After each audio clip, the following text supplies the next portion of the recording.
Bonjour ou bonsoir à vous, on se retrouve aujourd'hui pour le 43e épisode de 3 minutes de culture.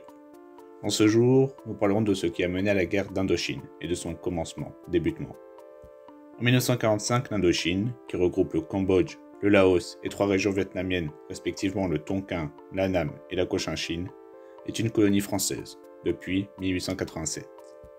En 1940, avec la débâcle française en Europe et l'instauration du régime de Vichy, les Japonais faisant partie des forces de l'Axe exercent un fort pouvoir en Indochine, mais laissent tout de même aux Français, qui ont fait de fortes concessions, une sorte de gouvernance. En cette même année, des insurrections indépendantistes, mais surtout des rébellions de communistes vietnamiens, éclatent, pas seulement au Vietnam, mais au Laos et au Cambodge aussi. Mais elles seront vite et violemment réprimées. Mais c'est en 1941 que les choses sérieuses commencent. Tandis que les Japonais grappillent du pouvoir, Ho Chi Minh, après 30 ans loin de son pays à cause de sa situation gagnée en France d'homme dangereux, situation gagnée parce qu'il côtoyait des groupuscules communistes et il dénonçait le pouvoir de puissance colonisatrice français, traverse la frontière nord-indochinoise, le nord du Tonkin. Ho Chi Minh, dont une description complète est disponible sur mon Instagram, 3 minutes de culture, réussira à fédérer les différents mouvements indépendantistes vietnamiens, quitte à se faire la guerre plus tard, comme en Chine à la même époque, qui avait les Japonais en ennemis, qui n'avait pas la France en ennemi, mais qui avait les Japonais, mais pas pour les mêmes raisons, parce qu'eux, ils essayaient de grappiller du territoire en Chine, et ils avaient déjà la Mandchourie. Il pactisera Ho Chi Minh avec notamment Nguyen Binh, féroce indépendantiste en Cochinchine.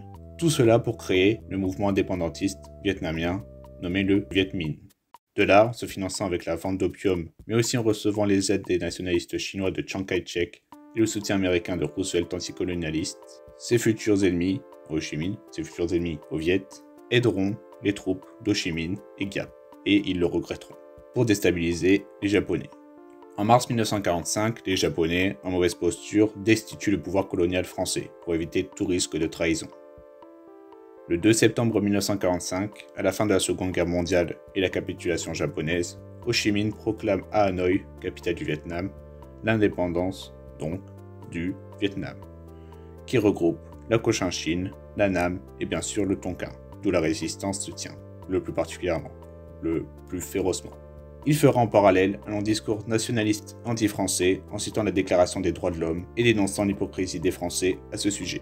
Dès lors, les Français ou encore les Britanniques et Américains, désormais dictés par Truman, qui n'est pas lui, comme Roosevelt, anticolonialiste, mais qui lutte pour éviter toute... Plus tard on appellera ça la théorie des dominos, ça c'est la théorie imaginée par Eisenhower, mais pour éviter que cela tombe aux mains des communistes, et puis aussi pour aider son allié français. Ils sont décidés à reprendre l'Indochine, car le Cambodge et le Laos ont aussi proclamé en parallèle leur indépendance. Il y a une forte scission qui avait déjà été bien vue, qui était déjà visible sous l'emprise japonaise entre les Français et les Annamites. Les Annamites sont les Vietnamiens. En octobre 1945, le général Leclerc vient avec ses troupes appuyées matériellement et logistiquement par les Britanniques, aussi puissance colonisatrice, pour reprendre l'Indochine. Le Viet Minh ne se laisse pas faire et les Français font face dès lors à la guérilla vietnamienne, sur un territoire hostile et dont les voies logistiques sont coupées. Donc les chars d'assaut, les camions ont extrêmement de mal à passer. Surtout que les Annamites connaissent très bien le territoire et savent se cacher dans la jungle, savent utiliser les rivières, l'eau, savent utiliser leur environnement. Le 6 mars 1946, contre la volonté du Viet Minh, des révolutionnaires vietnamiens, Ho Chi Minh signe un cessez-le-feu, reconnaissant le Vietnam État libre mais sous contrôle français.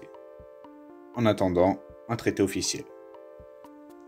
Si Ho Chi Minh a signé, contre la volonté de ses collaborateurs, c'est pour repousser les Chinois venus piller le pays en parallèle. Il disait même mieux vaut être sous contrôle français pendant 5 ans, car ils avaient signé pour que les Français restent encore 5 ans, que sous la domination chinoise pour je ne sais quel nombre d'années.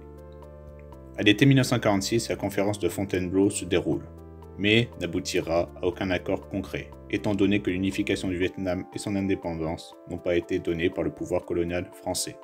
La guerre d'Indochine se rapproche, et dès le 23 novembre 1946, des conflits éclatent.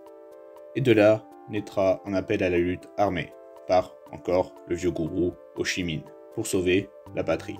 C'est la grande insurrection d'Hanoï qui mènera à la guerre d'Indochine, à la chute, plus tard en 1954, du pouvoir colonisateur français, à la mort de plus de 400 000 personnes dont 30 000 militaires français, et à un conflit idéologique Est-Ouest que l'on commence à bien connaître. Oui, tu peux t'abonner, il y a d'autres vidéos disponibles comme la guerre de Corée.